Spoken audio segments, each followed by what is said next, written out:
This is the Road of Philosophy, where I take a look at ideas and metaphysical thoughts and try to look at them from a philosophical perspective without trying to take sides. I wanted to take a look at the idea of insecurity, about the anxieties and fears that we usually face that usually cause us and plagues us so often in our lives, and to the point where we do almost things that are normal to things that are extreme to prevent them from happening and controlling our lives. So my hobbies are doing amateur photography, and I oftentimes find that the best pictures are the ones that are unplanned. The inspiration is just there, the life. It's not that I'm trying to be rude or insensitive, which is why I ask later if people don't mind me sharing those pictures if I'm taking pictures of people, but rather most of the time that they seem to be cool with it and they don't usually mind it at all. However, and inevitably, I do come across people who are just not comfortable with having their pictures shown, even if it's from someone that they know. They don't like how they look, or how they sound, or things of that nature, even if they're told by several people on the contrary. And that's kind of the basis of what inspired this video essay. You see, the thing that interests me about this was that we live in an era where we proudly boast that no one can tell us what to do, who to be, or what to look like. Like there's still as if there was still some sort of invisible authority figure that held us accountable to some standard. It's almost like there's a whiplash behind us, ready to lash our backs if we didn't look a certain way or say a certain thing. And this is all despite the fact that, as I said before, we are loudly proclaiming that we don't do this. And I wonder, why is that? I have seen outwardly confident, well-off people who appeared as if nothing could rock their boat become rattled once certain topics were broached to them. The freedom of expression that was in their voice suddenly shrunk to a lower, more submissive tone, revealing something else, a kind of vulnerability that made them feel naked somehow. And in this state, they oftentimes became very defensive or overly aggressive to make up for their sudden vulnerability that they weren't expecting. Now, I'm not doing or saying this to sound like I'm some sort of self-absorbed guru. I honestly believe that our insecurities come from the knowledge that we have somehow crossed an established line of conduct. Insecurities are often the guard dogs of culture, the watchmen on the wall. All people are brought up under certain social standards that are considered normal and appropriate by that group at large. This doesn't just pertain to conservatives and religious communities as the accepted stereotype tends to portray it as, or most commonly associate with. No matter how progressive that society may become, values, even if they're very leftist values, are still being passed down that help solidify that wall.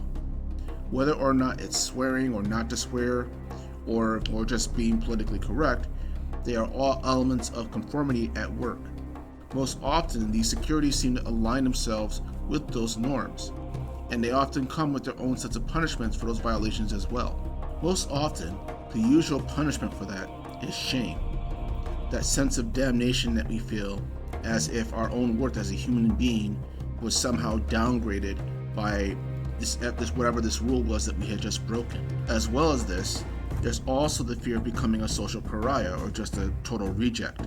We all want to be accepted, even though we will swear up and down that we don't need it because we're individuals. Whether it's by one person or by a whole group, we need acceptance from some sort of outside source to feel like we have value or just to move forward with our lives. However, insecurity could also stem from traumatic events. We may have had an awful experience that was so painful or harmful that the very memory of that event, even years later, turned us into those children and puts us in a fetal position. We go back to that person who we were at that point in time, rather than the person who we are now at this moment, even if it's decades later. While the range of what these traumas can be are as vast as the experience of humanity, the result usually tends to still be the same: intense fear and vulnerability. All that being said though, there is a biological component to insecurity, as it is an ancient survival mechanism that has continued within the human race. Humans needed to survive in groups and communities in order to survive. This rule is unanimous across cultures and time, and continued from when we were hunter-gatherers to building empires and reaching for the stars. The intense feelings act like a guardrail, and keep members of that community in line, indirectly allowing our own mind to do much of the work for it. So that it's broken, it's our mind that punishes us rather than the group elders or institutions. These kind of invisible mental cages can become so strong that they become normal and even gilded with gold, as it were. As we become comfortable in it, we grow used to it over the generations, and again, it just seems normal at that point. Other times, however, that cage can feel like a set of thorns that are just constantly pricking at us, trying to stagnate our growth and evolution or our expressions as human beings. So the sick irony to this was that it's not as much the people doing the punishment, though obviously that did happen, but it was our minds, the fear and, again, anxiety and insecurity that it created for being that reject that we felt like we were deserving of such punishment or trying to escape it. Now, in my experience, some conservatives seem to be well aware of this pattern on a certain level, but it's accepted as the proper thing to do, whether it's from God or whether it's from the government or whether it's just from some sort of decades-long moral conviction that has been there since their own childhood. If it toed the line of the status quo, then it had to be a good thing, no matter how painful it was for them or others. However, equally, many progressives seem not to realize that they are just as part of the same cycle of insecurity as the people that they are trying to fight against or flee from. They don't seem to understand that a mandated code of conduct, i.e. political correctness and, of course, cancel culture, is still a mandated code of conduct even if you enjoy it, whether it's clothes, sex, again, political correctness, or you name it. It's a different mass, but it's still the same animal. Now, the tragedy that I feel of insecurity is that it is one of the most difficult things for a person to free themselves from. As I said before, its primary hold is our own mind, our own mentality, rather than it is other people or the fear of that, even when faced with death. Take, for example, during the Renaissance era in Europe, that how they developed a craze for looking for the next genius to appear on the world stage, whether that was a Mozart, a Newton, Galileo, or even Nietzsche. But true genius was often a blessing and a curse.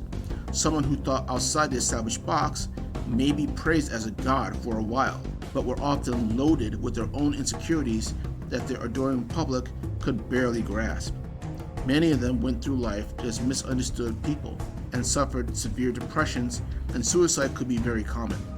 The frailties existed because no one understood that part of that gift involved breaking those same rules and dealing with the consequences of what happened after that, all the while creating their own masterpieces or theories. No one wanted a piece of the consequences of that action, they just wanted the fame.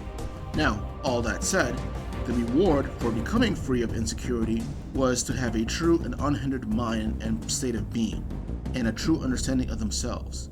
They could be truly free and truly do what they want, regardless of how anyone else felt about it. Price of freeing oneself from the insecurity was potential loneliness and isolation because, again, you will not be conformed to any group standards that they may demand of you, whether they mention it to you or not. You're either Democrat or Republican, liberal or conservative, beautiful or ugly, capitalist or socialist, trans rights or not for trans rights, and so on.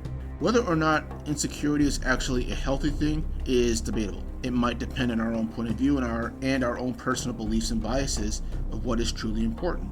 It's definitely a fact, though, that being insecure in ourselves can often work against us and limit how much of our potential we can actually achieve. To have no insecurity is to go off the guardrails, while having too much insecurity leads us to living sheltered and limited lives. If a person happens to achieve total freedom from any kind of insecurity or anxiety, then they are truly free. And there are people who can handle those consequences of isolation and not having any friends or close people because they are content in the knowledge that they can look at themselves in the mirror and know that that is truly their face that they're looking at and not a mask that they're putting on for someone else. That perhaps is arguably almost what makes breaking free of insecurity worth it. That at the end of the day, we have to live with ourselves, not with other people. It's ourselves that we have to go to sleep with day in and day out, from the day that we're born to the day that we die, and not these other people who like to perhaps enforce those rules on us. because we're only around them for a certain time. That being said, it's up to us to decide if insecurity is a good thing or a bad thing, if it's conditional depending on what's at stake, or if it's completely off limits and everyone should be free to do and feel and say what they want to do.